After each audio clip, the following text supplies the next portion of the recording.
वृंदा अपनी बड़ी बहू प्रीति, बड़े बेटे धीरज और छोटे बेटे कार्तिक के साथ रहती है।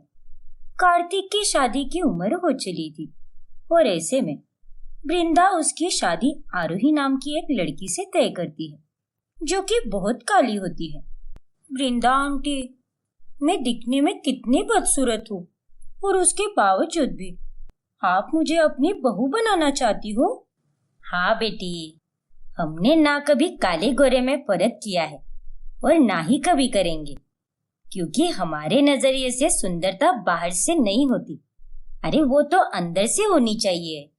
और तुम कितनी नेक दिल हो, तुम्हारा परिवार भी इतना अच्छा है, और क्या चाहिए मुझे अपनी बहू में। आपका बहुत बहुत शुक्रिया आंटी। इस तरह से वृंदा आरोही और कार्तिक की शादी करा देती है। फिर शादी के बाद, ये लो आरोही, आज शाम को मुंह दिखाई है और इसके लिए तुम ये वाली साड़ी पहनो, ये तुम पर बहुत जचेगी। क्या मुंह दिखाई? नहीं नहीं, मैं नहीं करने वाली ये रस्म। अरे बेटी, तुम्हें तो ये रस्म निभानी ही होगी। अगर हमने मुंह दिखाई की रस्म नहीं की तो मोहल्ले वाले हमें ताने कसेंगे। माँ जी, प्रीति भाभी, आप दोनों नहीं जानते कि बाहर के लोग कैसे होते हैं। सब मेरे कालेपन का मजाक उड़ाएंगे और मुझे बुरा भला बोलेंगे। मुझे अपना मुंह किसी को भी नहीं दिखाना, प्लीज माँ जी। अरे लेकिन बहू, देखो आरोही, ये दुनिया वालों से छुप कर आखिर क्या मिलने वाला है तुम्हें? और क्या पता, अगर किसी ने तुम्हें कुछ कहा ही नहीं तो हर कोई एक जैसा थोड़ी ना हो सकता है। हाँ बेटी, तुम चिंता मत करो, कुछ नहीं होगा। हमारे होते हुए तुम्हें कुछ बोल ही नहीं पाएगा। प्रीति और वृंदा की जिद के आगे आरोही कुछ भी बोल नहीं पाती और शाम होने पर उसे मुंह दिखाई की रस्म करनी ही पड़ती है। मोहल्ले की औरतें भी उनके घर पर इकट्ठा हो जाती है, लेकिन जब वो आरोही का काला मुंह देखती है, हाय हाय, ये क्या वृंदा बहन, बड़ी बहू तो एकदम रसमलाई जैसी है, लेकिन छोटी बहू, अरे ये तो एकदम काला जामुन है, काला जामुन। सच में वृंदा, छोटी बहू तो कोयले से भी ज्यादा काली है, लेकिन इनका परिवार तो इतना अच्छा है। कार्तिक भी कितना स्मार्ट दिखता है और उसके बावजूद भी इन लोगों ने काली बहू लाई है। जरूर कार्तिक या परिवार में ही कोई दोष होगा, या फिर कोई और बात है। हाँ छबीली, तुमने सही कहा, मुझे भी कुछ ऐसा ही लग रहा है, वरना इतनी बदसूरत बहू तो कोई भी नहीं लाता। अरे वृंदा, कौन से कचरे से उठाकर लाई हो इस काली कलूटी को? उन औरतों की कड़वी बातें सुनकर आरोही को बहुत दुख होता है। बस कीजिए आप सब।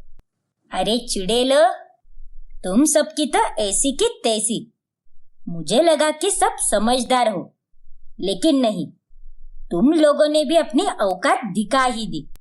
चलो अभी के अभी मेरे घर से दफा हो जाओ, वरना झाड़ू से मार मार कर एक एक को बाहर निकालूंगी मैं, नालायक कहीं की। गुस्सेल वृंदा से डरकर सारी औरतें वहां से 9-2-11 हो जाती है। देखा ना आप दोनों ने, मैंने पहले ही कहा था आपको, इसीलिए मैं मना कर रही थी, लेकिन आप दोनों ने मेरी एक भी बात नहीं सुनी। माफ कर दो आरोही। हाँ बेटी, हमें सच में ये उम्मीद नहीं थी, लेकिन मोहल्ले की सारी बुढ़िया बेवकूफ निकली। लेकिन तुम चिंता मत करो, उन लोगों के बोलने से कुछ नहीं होने वाला, हम हैं ना तुम्हारे पास। और आरोही, कोई तुम्हें कुछ भी बोले, हमें खुद पर कोई फर्क नहीं पड़ने देना चाहिए।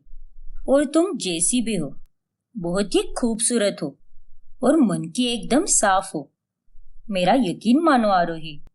आप तो रहने ही दो भाभी, आपको मेरे दर्द के बारे में कुछ भी समझ नहीं आएगा, क्योंकि आप गोरी हो और मैं काली हूँ। आपको भगवान ने बहुत सुंदर बनाया है, इसीलिए आपको मेरे दर्द का 1% भी अंदाजा नहीं हो सकता। इतना कहकर आरोही वहां से अपने कमरे में रोती हुई चली जाती है। आरोही के हाथ का बना खाना हर किसी को बहुत पसंद आता है और वो एक शेफ बनने की ख्वाहिश रखती है। सुंदर होने के लिए वो आए दिन महंगे महंगे क्रीम्स और फेस पैक लगाती रहती है। अरे आरोही, ये सब तुम क्या कर रही हो?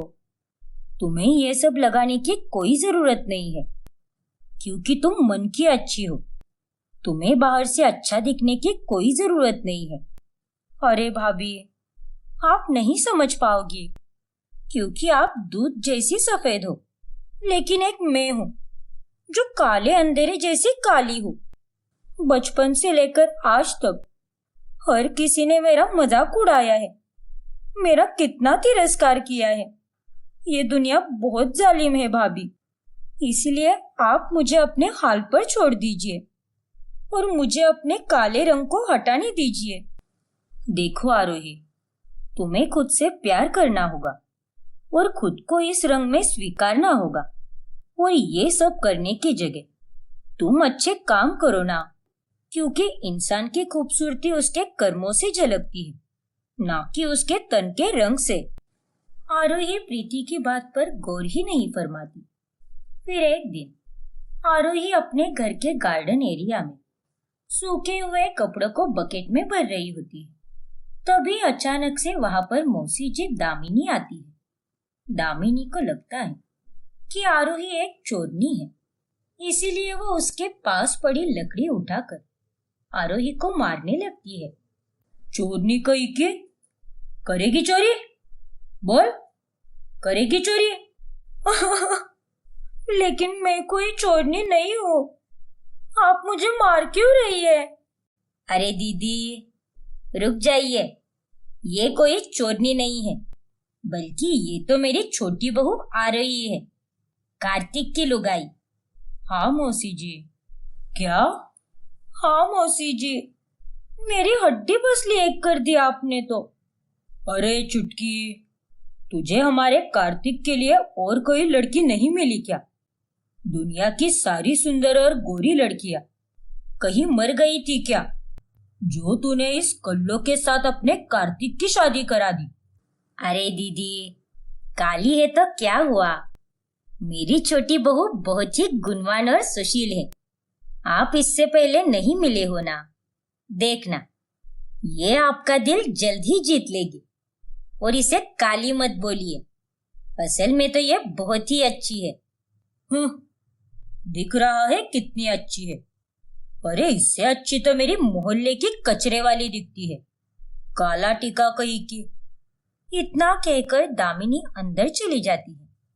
आरोही, मौसी जी की बातों का बुरा मत मानना, उन्होंने तुम्हें पहली बार देखा है ना, और वो थोड़े पुराने और अजीब ख्यालों वाली है, इसीलिए उन्होंने ऐसा बोला। वरना तुम्हें तो पता ही है कि तुम तो एक हीरा हो, हीरा। बस कीजिए भाभी, असलियत तो आप भी जानती हो और मैं भी जानती हूँ कि मैं कितनी गंदी दिखती हूँ। तो फिर आप और माँ जी क्यों हर बार मेरा दिल रखने के लिए मुझे झूठा दिलासा देती रहती हो? मेरी तारीफ करने की कोई जरूरत नहीं है। आरोही भी गुस्सा होकर घर के अंदर चली जाती है। फिर शाम में जब वो खाना बनाती है, तभी दामिनी उसकी प्रशंसा करती है। वाह वाह, खाना तो बहुत ही बढ़िया बनाया है तुमने तो। वैसे रंग रूप से तो तुम बहुत ही बदसूरत हो, पर तुम्हारा काम तो वाकई में अच्छा है। देखा, मैंने कहा था आपसे दीदी कि आरोही बहुत गुणवान है और इसका यही सपना है कि वो एक दिन बड़ी शेफ बने और खुद का रेस्टोरेंट खोले। ये तो बहुत गुणवान है, लेकिन गुणों के साथ साथ सुंदर दिखना भी जरूरी है। तू तो पहले से ही पागल है चुटकी, तेरी पसंद तो मुझे कभी भी भाती नहीं है। प्रीति बहू को धीरज के लिए मैंने ही चुना था। अरे मुझसे कह देती, मैं कार्तिक के लिए एक से एक बढ़कर लड़की लाती। ये क्या सड़ी हुई बहू लेकर आई है तू? देखिए दीदी, आप आरोही को बार बार उसके काले रंग के लिए बुरे बुरे ताने मत दीजिए। और अगर आपकी आंखें उसका कालापन बर्दाश्त नहीं कर पा रही तो आप यहाँ से चली जाइए। मेरी बहू का अगर कोई तिरस्कार करे, ये मैं सहन नहीं कर सकती। हाँ हाँ, तुझे तो बस कुछ बोलने की देरी है, तुरंत मिर्ची लग जाती है। फिर दामिनी उसी शाम वहां से चली जाती है। फिर एक दिन जब कार्तिक ऑफिस से घर पर आता है, तभी कमरे में हर तरफ बस कॉस्मेटिक ही पड़े होते हैं और एक क्रीम की बोतल पर उसका पैर पड़ जाता है और कार्तिक धड़ाम करके नीचे गिर जाता है। हे भगवान, मर गया रे। क्या यार आरोही, तुमने अपने चेहरे पर ये सब क्या लगा के रखा है? कोई गोबर नहीं लगाया है मैंने, जो तुम ऐसे रिएक्ट कर रहे हो। फेस पैक लगाया है मैंने, दिख नहीं रहा क्या तुम्हें? लेकिन आरोही, इतना तामझाम क्यों करती हो तुम? हर रोज बस कुछ ना कुछ लगाती ही रहती हो तुम अपने चेहरे पर। कहीं कोई साइड इफेक्ट ना हो जाए तुम्हें। और तुम्हें ये सब करने की क्या जरूरत है? तुम जैसी भी हो, मुझे बहुत पसंद हो। नहीं कार्तिक, जरूरत है मुझे।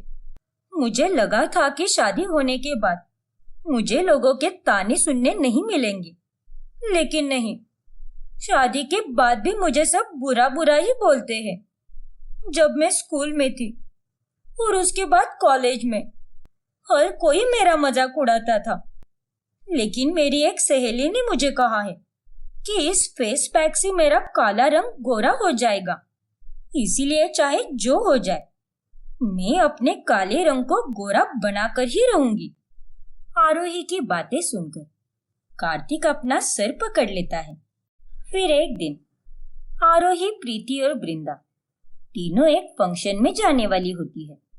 तभी आरोही महंगा मेकअप लगाकर अपने काले रंग को एकदम गोरा बना देती है और उसे देखकर प्रीति और वृंदा बहुत हैरान रह जाती है। अरे आरोही, तुमने इतना ज्यादा मेकअप क्यों लगाया है? हाँ बहू, जो तुम्हारा असली रंग है उसी में तुम आ जाती ना। ये सब करने की क्या जरूरत है तुम्हें? नहीं माँ जी, मुझे फिर से लोगों के ताने नहीं सुनने हैं, इसीलिए मैंने ये फुल गोरा मेकओवर किया है। लेकिन उस फंक्शन में वेटर की ट्रे से आरोही के मुंह पर जूस गिर जाता है और उसके चेहरे का सारा मेकअप निकल जाता है। तभी उसका काला रंग देखकर फंक्शन में आए लोग हैरानी से हंसने लगते हैं। अरे ये क्या, देखो भाई, मेकअप इतना गोरा, लेकिन असल में तो एकदम ये ब्लैक टी की जैसी काली है। और नहीं तो क्या, अरे कौवा जितना चाहे चूना लगा ले, लेकिन वो कभी हंस नहीं बन सकता। ये क्या किया है इसने अपने चेहरे पर? फंक्शन में आए बहुत से लोग आरोही का मजाक उड़ाते हैं और वो घर जाकर खूब रोती है। तभी उसके पास प्रीति और वृंदा आती है और उसके आंसू पोंछते हुए कहती है, बस आरोही बस, आज तो तुम्हें समझ आ गया ना बेटा कि चाहे तुम बाहर से कितने भी सुंदर दिख लो, लेकिन वो सुंदरता बस कुछ ही पल की होती है। वक्त के साथ साथ एक ना एक दिन किसी को बूढ़ा ही होना है और वक्त के साथ सबकी बाहरी सुंदरता वैसी की वैसी नहीं रहती बेटा। हाँ रोही, एक व्यक्ति अपने विचारों से, स्वभाव से, काबिलियत से सुंदर बनता है, क्योंकि बाहरी सुंदरता तो वक्त के साथ साथ एक ना एक दिन ढलती ही जाती है। और तुम तो मेरी कितनी प्यारी बहू हो, तुम्हारे बारे में कितना भी कहूँ कम है बेटा। हाँ रोही, तुम में कितना टैलेंट है, साक्षात माँ अन्नपूर्णा का आशीर्वाद है तुम पर।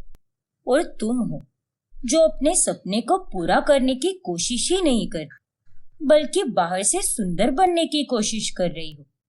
देखो बहू, तुम चाहे कैसी भी दिखो, लेकिन तुम्हें दुनिया वालों की बातों को दिल पे नहीं लेना चाहिए। तुम्हें अपनी कीमत खुद पता होनी चाहिए। तुम सच में एक बहुत ही सुंदर लड़की हो क्योंकि तुम्हारा अंतर्मन सुंदर है। थैंक यू माँ जी, थैंक यू भाभी। आप दोनों की ये सकारात्मक बातें सुनकर अब मेरा नजरिया बदल चुका है। मैं सच में पागल थी और बेवकूफ भी, जो दुनिया वालों के लिए सुंदर बनने की कोशिश में थी। मेरी दुनिया तो आप लोग हो, और आप लोगों को तो मैं कितनी सुंदर लगती हूँ, वही मेरे लिए बहुत है। और अब से मैं अपने सपने को पूरा करने पर काम करूंगी, और मैं जैसी हूँ वैसी ही खुद को खुशी से और गर्व से स्वीकारूंगी। ये हुई ना बात। इस प्रकार अंत में आरोही खुद के काले रंग को स्वीकार कर खुशी खुशी जीने लगती है, और वो अपने सपने को भी पूरा करती है। भूमिका अपनी सास शांति, ननंद नूतन और पति पार्थ के साथ रहती है। उसकी ननंद नूतन के ब्याह की उम्र हो चली थी, जिसके चलते अब उसे देखने के लिए लड़की वालों का आना जाना शुरू हो जाता है। भाभी, आज मुझे आप ऐसे सजाना कि लड़के वाले एक नजर में ही देखकर मुझे अपनी बहू बना ले। ठीक है नूतन, मैं तुम्हें बहुत अच्छे से सजाऊंगी, जिसके बाद तुम काफी सुंदर दिखोगी। फिर थोड़ी देर बाद में लड़के वाले घर पर आते हैं। लीजिए ना सुनीता बहन, ये मिठाई खाइए, ये मैंने ही अपने हाथों से बनाया है घर पर। जतिन बेटा, तुम भी खाओ। नहीं शांति बहन, पहले रिश्ते को पक्का करते हैं। कुछ भी कहो, आपकी बेटी तो बड़ी ही सुंदर है। मुझे तो मेरे जतिन के लिए ऐसी ही सुंदर बहू चाहिए थी, और साड़ी में तो आप और भी ज्यादा सुंदर लगती हो। सुनीता और जतिन भूमिका को ही शांति की बेटी समझ लेते हैं, और जतिन भूमिका से कहता है, मुझे तो नूतन जी बहुत पसंद है, क्या आप मेरी धर्मपत्नी बनना चाहोगी? अरे लेकिन मैं नूतन नहीं हूँ, मैं तो नूतन की भाभी हूँ। भूमिका, क्या? इसका मतलब ये आपकी बेटी नहीं है? हाँ सुनीता बहन, मैं अपनी बेटी नूतन की शादी कराना चाहती हूँ, और ये मेरी बहू है। माफ करना शांति बहन, लेकिन हमें तो आपकी बहू पसंद आई है, बेटी नहीं। आपकी बेटी और बहू में जमीन आसमान का फर्क है। बहू देखो एकदम कोहिनूर का हीरा है, और बेटी, अब जाने भी दो, क्या ही बोलूं मैं। माँ, चलो यहाँ से, मुझे इस नूतन से शादी नहीं करनी है। लेकिन, अरे लेकिन हमारी बात तो सुनिए सुनीता बहन। सुनीता और जतिन वहां से चले जाते हैं, जिसके बाद नूतन को बड़ा गुस्सा आता है। भाभी, आप मेरी भाभी हो या दुश्मन? अरे क्यों ग्रहण बनकर बैठी हो मेरी जिंदगी में? जो कोई आता है वो बस आपकी ही तारीफ करके चला जाता है, और मेरा रिश्ता ठुकरा देता है। आप आइंदा से लड़के वालों के सामने आया ही मत करो, समझ गई आप? अब अपनी ये मनहूस शक्ल लेकर रसोई में जाइए। नूतन, ये क्या तरीका है अपनी भाभी से बात करने का? और नूतन, मैंने क्या किया है? तुम मुझ पर गुस्सा क्यों हो रही हो? वाह, एक तो चोरी, ऊपर से सीना चोरी। आपको किसने कहा था कि इतना सच धज कर लड़के वालों के सामने आने के लिए? बस करो नूतन, उन लड़के वालों की सोच ही घटिया थी। वो तुम्हें तुम्हारी सुंदरता के चलते अपने घर की बहू बनाना चाह रहे थे। हाँ नूतन, और तुम्हें ऐसे लड़के के साथ रहने की कोई जरूरत नहीं है, जो तुम्हारे साथ केवल तुम्हारी सुंदरता के चलते रिश्ता बनाना चाहता हो। सुंदरता का क्या है, आज है लेकिन कल ढल जाएगा। वो जो कुछ भी हो, मैं नहीं जानती, लेकिन आप अगली बार से लड़के वालों के सामने नहीं आओगी। अगर फिर भी आप उनके सामने आ गए तो मैं कुछ कर लूंगी अपने साथ। नूतन, ज्यादा बकवास मत कर, रहने दीजिए माँ जी। अगर नूतन यही चाहती है तो यही होगा। आइंदा से मैं लड़के वालों के सामने कभी नहीं आऊंगी। भूमिका ने जैसा कहा होता है, वो अगली बार लड़के वालों के सामने नहीं आती, लेकिन फिर भी दूसरे लड़के वाले भूमिका के लिए ही वहां पर आते हैं। क्या? अरे कांता बहन, हेमंत भाई, आखिर आप कहना क्या चाहते हो? देखिए शांति जी, हमें लगा कि आपकी 2 बेटियां हैं, लेकिन ये नहीं पता था कि वह दूसरी वाली जो हमें पसंद आई है वो आपके घर की बहू है। हाँ, हम तो यहाँ पर उसी का हाथ मांगने आए थे। इसका हाथ तो हम भूलकर भी नहीं मांगने वाले। हमारे हैंडसम बेटे के लिए हमें एक ब्यूटीफुल लड़की चाहिए। हमें बहुत बड़ी गलतफहमी हो गई है। चलिए हेमंत जी। हाँ कांता। फिर वो वहां से चले जाते हैं और नूतन वापस गुस्सा हो जाती है। भाभी भाभी भाभी, बस सबको भाभी ही नजर आ रही है। उनके कारण मैं अभी तक अपने मायके में बिन भी आई बैठी हूँ। मेरी एज की सारी लड़कियों की शादी हो गई है। अपनी शादी की मिठाई बांटने की उम्र में मैं तो दूसरों की शादी की मिठाइयाँ खा रही हूँ। चुप हो जा नूतन, आज तो तूने खुद ने ही देख लिया है। चाहे तेरी भाभी आए या ना आए, लेकिन लोगों की सोच वैसी की वैसी ही रहेगी। उन्हें बस सुंदर लड़की चाहिए। वो तुम्हारे गुण अवगुण, स्वभाव और बाकी चीजों के बारे में कोई दिलचस्पी नहीं रखना चाहते। देख नूतन बिटिया, तू चिंता मत कर। भगवान ने तेरे लिए कोई अच्छा सा लड़का ढूंढा होगा और वो जल्द ही तुम्हारी चौखट पर पधारेगा। देखना तू। नूतन गुस्से से अपने कमरे में चली जाती है और अब वो अपनी भाभी से बहुत ज्यादा नफरत करने लगती है। बस बहुत सह लिया मैंने ये दर्द। अब मैं इस दर्द को जल्द से जल्द मिटा दूंगी। सारी फसाद की जड़ ये भूमिका भाभी है। जब वो इस घर में और हमारी जिंदगी में ही नहीं रहेगी तो मेरी शादी की दुश्मन भी नहीं रहेगी। अब से मेरा सिर्फ एक ही मकसद है, उन्हें इस घर से और हम सबके दिलों से बाहर निकालना, सबकी नजरों में बुरी बनाना। और ये मकसद मैं हर हाल में पूरा करके रहूंगी, चाहे उसके लिए मुझे कुछ भी करना पड़े, किसी भी हद तक जाना पड़े। नूतन अब भूमिका को सबकी नजरों में गिराने के लिए अपनी चालें चलना शुरू कर देती है। फिर एक दिन जब वो भूमिका को मेडिकल से शांति की दवाई खरीदते हुए देख लेती है, तभी वो उसके वहां से जाने पर उस मेडिकल वाले को पैसे देती है। ये लो भैया, ये पैसे रख लो। लेकिन मैडम, मैं इन पैसों का क्या करूं? आचार डालो। क्या? अरे पूरी बात तो सुन लो पहले। अभी मेरी भाभी तुम्हारे यहाँ पर दवाइयाँ खरीद कर ले गई है। कुछ देर बाद शायद मेरे घर से तुम्हें फोन आ सकता है। तब बस तुम्हें इतना बताना है कि भाभी ने यहाँ से कोई दवाई ही नहीं खरीदी और वह झूठ कह रही है। क्या? लेकिन क्यों? वकील हो क्या? नहीं ना? तो फिर इतने सवाल जवाब मत करो और चुपचाप जितना बोला है उतना करो। ठीक है मैडम। और हाँ, ये बात किसी को भी मत बताना। ओके मैडम, मैं किसी को नहीं बताऊंगा। फिर रास्ते में चलते समय नूतन अपने चेहरे पर मास्क लगा देती है और वो भूमिका के पीछे पीछे चलने लगती है और उसे धक्का मारती है, जिस कारण भूमिका के हाथ से सारा सामान गिर जाता है। और मौका देखते ही नूतन फटाफट से शांति की दवाई उठाकर वहां से रफू चक्कर हो जाती है। अरे, आंखें फूट गई है क्या तुम्हारी? ना जाने कौन सा नशा करके चलते हैं लोग आजकल। नॉनसेंस कही की। मेरा सारा सामान गिरा दिया इसने। फिर भूमिका सारा सामान समेटकर थैले में उसे डाल देती है और अपने घर चली जाती है। तभी शांति जब उसे अपनी दवाई के बारे में पूछती है, तब थैले में दवाई गायब देखकर भूमिका हैरान रह जाती है।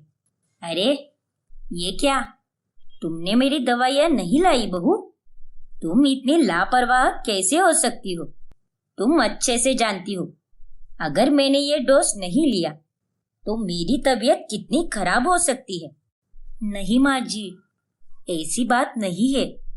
मैंने आपकी दवाइयाँ खरीद ली थी, मैं भूली नहीं हूँ, लेकिन पता नहीं कहाँ चली गई। अरे बहू, पिछले कुछ दिनों से तुमसे कोई ना कोई गड़बड़ होती ही जा रही है। आजकल तुम्हें हो क्या गया है? माँ जी, मैं सच कह रही हूँ। अगर आपको विश्वास नहीं हो रहा तो आप मेडिकल वाले भैया को कॉल करके पूछिए। हाँ हाँ ठीक है, अब तो मुझे वही करना पड़ेगा। तुम्हारी इन्हीं हरकतों की वजह से अब मुझे तुम पर जरा सा भी भरोसा नहीं हो रहा। अब आएगा असली मजा। फिर शांति उस मेडिकल वाले को कॉल करती है। तब वो नूतन के कहने पर शांति से झूठ बोलता है और उसके बाद शांति भूमिका पर और भी ज्यादा गुस्सा हो जाती है। क्या? लेकिन ऐसा कैसे हो सकता है माँ जी? नहीं माँ जी, वो मेडिकल वाला झूठ बोल रहा है। मैंने खुद दवाई खरीद ली थी। शायद रास्ते में कहीं गिर गई आते समय। अब और कितनी मनगढ़ंत कहानियां बनाओगी तुम बहू? चुप हो जाओ और दफा हो जाओ यहाँ से। लेकिन माँ जी, भूमिका की ये हालत देखकर नूतन काफी खुश हो जाती है। वही दूसरी तरफ भूमिका काफी परेशान हो जाती है। फिर एक दिन वो भूमिका की डायरी को लेकर अपनी सहेली अंतरा के पास जाती है। अंतरा, तुझे कोई भी हैंडराइटिंग को देखकर उस हैंडराइटिंग के जैसे हूबहू लिखने आता है ना? हाँ नूतन, लेकिन क्या हुआ? तुझे किसकी हैंडराइटिंग बनवानी है? देख यार, मुझे एक छोटी सी हेल्प चाहिए थी।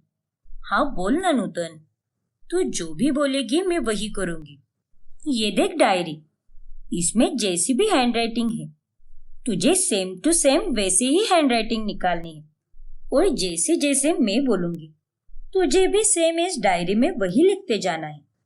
फिर नूतन अंतरा से उस डायरी में सारी बुरी बातें लिखाती है और फिर घर जाने पर नूतन वो डायरी सोफे पर रख देती है। जिसके बाद जब पार्थ घर पर आता है तब वो डायरी में लिखी हुई सारी बातें पढ़कर बहुत ज्यादा गुस्सा हो जाता है। मुझे तो बड़ा मजा आ रहा है क्योंकि मेरी ननद की शादी ही नहीं हो रही। जब भी घर में कोई रिश्ता आता है मैं जानबूझकर लड़के वालों के सामने सच सवर कर चली जाती हूँ ताकि कोई भी नूतन को पसंद ना कर सके। और तो और मुझे तो अपने पति में भी कोई इंटरेस्ट नहीं रहा। कॉलेज के मोहित के साथ बातें करना ही पसंद है मुझे। हे भगवान, भूमिका बहू, ये सब तूने अपनी डायरी में क्या लिखा है? क्या? ये सब मैंने नहीं लिखा है माँ जी। मेरा यकीन कीजिए, ये सब झूठ है। ये सब किसी और ने लिखा है। मैं भला ऐसे क्यों लिखूंगी? शट अप भाभी। देखा भैया, देखा ना माँ, मैंने आपसे पहले ही कहा था भाभी जानबूझकर ये सब करती है और वो नहीं चाहती कि मेरा भी घर बसे। भूमिका, ये सब क्या है? इसमें तो तुम्हारी ही हैंडराइटिंग है और कितना झूठ बोलोगी तुम। छी, तुम इतना नीचे गिर जाओगी ये मैंने कभी नहीं सोचा था। लेकिन मैंने ये सब नहीं लिखा है, मेरी बात तो सुनिए। भूमिका की बात कोई नहीं मानता और सभी घर वाले उससे नाराज हो जाते हैं। अब बस कुछ चाले और फिर भैया और माँ तो भाभी को लात मारकर घर से बाहर निकाल देंगे। लेकिन एक दिन अचानक से एक रिश्ता आता है और लड़के वाले को नूतन पसंद आ जाती है। लड़के का नाम अजित होता है और वो और उसके माता पिता नूतन से रिश्ता जोड़ने के लिए हामी भरते हैं। क्या आपको मैं सच में पसंद आ गई और आप लोग मुझे अपनी घर की बहू बनाना चाहते हो? हाँ बेटा, तुम्हारा स्वभाव, तुम्हारी बातें और तुम्हारे बारे में सब कुछ हमें अच्छा लगा। और सबसे बड़ी बात, हमारे अजीत को तुम पसंद आई हो तो हम उसकी इच्छा के खिलाफ कैसे जा सकते हैं? उनकी बातें सुनकर नूतन बहुत ज्यादा खुश हो जाती है और वो रसोई में जाकर अपनी भाभी को चिढ़ाने लगती है। देखा ना भाभी, अब तो मेरी शादी फिक्स हो चुकी है। आपको क्या लगा कि आप ही एक सुंदर हो? अरे मैं भी कोई कम नहीं हूँ। तभी वहां पर अजीत आता है। नूतन, तुम जिस भाभी को इतना बुरा बोल रही हो उसी के कारण मैं और मेरे मॉम डैड यहाँ पर आए हैं। भूमिका दी ने हमें यहाँ पर बुलाया है और तुम्हारे बारे में सारी अच्छी बातें बताई है, लेकिन तुम अब ऐसा बोल रही हो। क्या भाभी, आपने? यह सच्चाई जानकर नूतन शर्मिंदा हो जाती है और वो बाद में सबके सामने अपने गुनाहों की कबूली देती है कि कैसे उसने ही डायरी में वो सारी बातें लिखाई थी और दवाइयों वाली चाल भी चली थी, और किस तरह से उसने भूमिका को सबकी नजरों में बुरा साबित करना चाहा। मुझे माफ कर दीजिए भाभी, मैंने आपके साथ इतना बुरा किया, लेकिन इन सब के बावजूद भी आपने मेरी खुशी के बारे में सोचा और मेरे लिए इतना अच्छा रिश्ता लाया। नूतन, तुमने जो भी किया है वो सच में बहुत गलत है, लेकिन सबसे बड़ी बात तो ये है कि तुम्हें अब उसका एहसास हो चुका है और इस गलती से तुम्हें अब सीख मिल चुकी है। इसीलिए मैं तुम्हें माफ करती हूँ। अपने जीवन की नई शुरुआत मुबारक हो नूतन। इस तरह अंत में नूतन आखिरकार सुधर जाती है और फिर भूमिका और बाकी घर वाले धूमधाम से नूतन और अजित का ब्याह कराते हैं। मंगला के 2 बेटे होते हैं, बड़ा बेटा मिहिर और छोटा बेटा अभिषेक। मिहिर की शादी गरिमा नाम की एक लड़की से हुई होती है, जो एकदम सिंपल और घरेलू होती है। मंगला और उसका परिवार अपर मिडिल क्लास लोग होते हैं और उनके पास अच्छा खासा पैसा होता है। अब मंगला अपने छोटे बेटे अभिषेक के लिए लड़की ढूंढ रही होती है। क्या पंडित जी, रोज रोज आप ये बोरिंग सी लड़कियों की तस्वीरें क्यों दिखाते हो? इनकी शक्लें देखकर तो मूड ही खराब हो जाता है। मुझे कोई सुंदर लड़की चाहिए अपने अभी के लिए, सुंदर और गुणी। ठीक है मंगला जी, मैं अपनी खोज जारी रखता हूँ। फिर आपको जो भी लड़की सुंदर लगे आप उसके साथ ही रिश्ता पक्का कर देना अभी बाबा का। पंडित जी ढेरों तस्वीरें दिखाते हैं, जिसके बाद मंगला को एक सुंदर लड़की पसंद आती है, जिसका नाम बबीता होता है। बबीता एक गरीब घराने की लड़की होती है। बबीता और अभिषेक दोनों एक दूसरे के लिए हामी भरते हैं और उनकी शादी हो जाती है। शादी के बाद जब बबीता अपनी सहेलियों के संग किट्टी पार्टी में जाती है, तभी यार बबीता, तेरा तो अच्छा ही हो गया। तुझे इतना अच्छा कमाने दमाने वाला पति जो मिल गया है, और तुम दोनों तो कितने खूबसूरत लग रहे थे। खास करके तू एकदम किलर लग रही थी। हाँ बबीता, तेरे ससुराल के खानदान में शायद ही इतनी सुंदर बहू आई होगी पहले। सबने तो तेरे तारीफों के पुल ही बांधे होंगे। क्यों, सही कहा ना मैंने? हाँ यार, सभी ने मेरी बहुत तारीफें की और अपनी तारीफ सुनकर मुझे भी बहुत अच्छा लगा। अब मैं क्या करूं? भगवान ने मुझे इतना सुंदर चेहरा जो दिया है, मैं तो उन्हीं का शुक्रिया अदा करती हूँ। लेकिन बबीता, मुझे ऐसा लगता है कि शादी के बाद तुझे अपने मेंटेन होने पर ध्यान देना चाहिए। मतलब?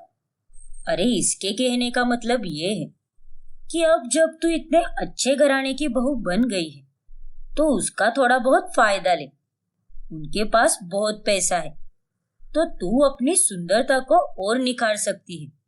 मेकअप प्रोडक्ट्स खरीद ले, अच्छे अच्छे कपड़े पहन ले, और अभी तो तुझ पर जॉब का स्ट्रेस या घर का कोई भी स्ट्रेस नहीं है। बस अपने ससुराल वाले घर के थोड़े बहुत काम कर और बाकी के जेठानी पर सौंप दे, लेकिन अपनी ब्यूटी पर ज्यादा ध्यान दे। क्या बात कर रही हो तुम दोनों? इस बारे में तो मैंने कभी सोचा ही नहीं, लेकिन तुम दोनों ने भी सही कहा है, क्योंकि जो सुख मुझे मेरे मायके में नहीं मिले, अब मैं उनका लाभ अपने ससुराल में उठाऊंगी। और अपनी सुंदर बहू के लिए वो लोग तो इतना कर ही सकते हैं। अपनी सहेलियों की बातों में आकर बबीता उसकी खूबसूरती को और भी ज्यादा मेंटेन करने के लिए अब वो फिजूल के खर्चे करना शुरू कर देती है। फिर एक रोज, अरे वाह वाह छोटी बहू, शादी को 1 हफ्ता भी नहीं हुआ है कि तुम में इतनी समझदारी आ गई है। तुम तो बड़ी ही कामकाजी हो। देखो बड़ी बहू, तुम्हारी देवरानी ने तो थैला भर के बाजार से सब्जियां लाई है। तुम्हारे हिस्से का काम भी कर दिया है उसने अब। हाँ माँ जी, आपने बिल्कुल सही कहा। चलो बढ़िया है, शुक्रिया मेरी प्यारी देवरानी। अरे नहीं नहीं, आप दोनों को शायद कोई गलतफहमी हो रही है। इन थैलियों में कोई सब्जी वब्जी नहीं है। इनमें तो मेरे सारे कॉस्मेटिक के प्रोडक्ट्स है, वो ब्यूटी प्रोडक्ट्स जिन्हें मैं अपने बॉडी और फेस पर लगाऊंगी और मेरी खूबसूरती और भी ज्यादा निखर कर आएगी। तभी गरिमा बिल देखती है और वो देखकर वो हैरान रह जाती है। ये क्या, पूरे 6,000 रुपए खर्च किए हैं तुमने, वो भी केवल इन कॉस्मेटिक प्रोडक्ट्स पर। क्या? अरे कल मुही, तेरे दिमाग में क्या भूसा भर गया है क्या, या सड़ चुकी है तेरी खोपड़ी? अरे इन 6,000 रुपए में घर का राशन और बाकी का सामान आ जाता, और तूने ये 6,000 रुपए फालतू के कॉस्मेटिक के लिए खर्च कर दिए। लाज शर्म कुछ है या नहीं तुझमें? इतनी बेअक्ल कैसे हो सकती हो तुम? बबीता, जाओ अभी के अभी जाकर ये लौटा दो। ये कोई जरूरी खर्चे नहीं है, फालतू के खर्चे हैं। तुम पहले ही इतनी सुंदर हो और फिर इन सब पर इतना खर्चा करने की क्या जरूरत है? और कितना सुंदर बनना है तुम्हें। देखिए माँ जी, आपके पैसे से नहीं लाया है मैंने, मेरे पति के पैसे से लाया है। और भाभी, मुझे आपकी सहूलियत की कोई जरूरत नहीं है। मुझे जो सही लगेगा मैं वही करूंगी। ऐ निगोड़ी, मेरे पति के पैसे क्या लगा रखी है? भूल मत, तेरा पति होने से पहले वो मेरा बेटा है और उसके पैसे मेरे पैसे हुए।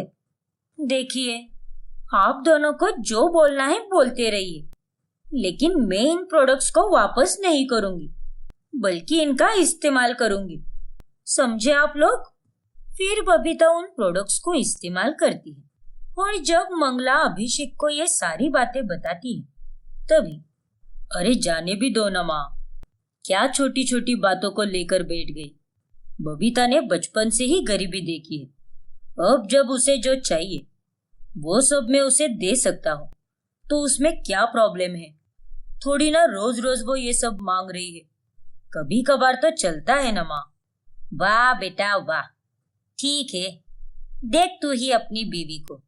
अभिषेक को लगता है कि बबीता ने पहली बार अपने लिए कुछ खरीदा है, इसीलिए वो उसे कुछ भी नहीं बोलता। लेकिन धीरे धीरे बबीता अपने पति के अमीर होने का फायदा उठाने लगती है और अब वो हर 2 से 3 दिनों में कुछ ना कुछ बेफिजूल का खर्चा ही करने लगती है। फिर एक दिन जब अभिषेक ऑफिस में होता है तभी उसके फोन में मैसेज आता है। ये क्या, मेरे अकाउंट से पूरे 20,000 रुपए कैसे कट गए? कार्ड तो बबीता के पास है, कहीं उसने तो। फिर अभिषेक बबीता को फोन लगाता है, तब वो उससे बताती है कि उसने ही 20,000 रुपए खर्च किए हैं।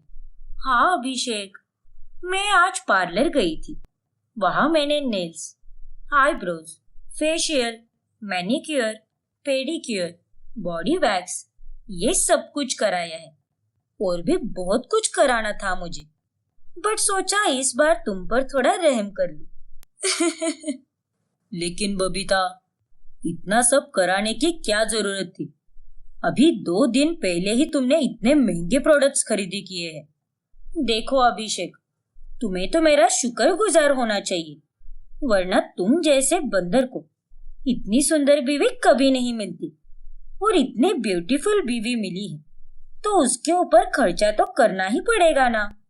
अब इसी तरह बबीता अपनी सहेलियों की सलाह लेती है और उनकी बातों में आकर महंगे महंगे ब्यूटी प्रोडक्ट्स इस्तेमाल करने लगती है और अपने ससुराल वालों का और खास करके अपने पति का खर्चा बढ़ाती रहती है। इसी के साथ साथ वो अपनी डाइट और बाकी की डेली रूटीन भी बदल देती है।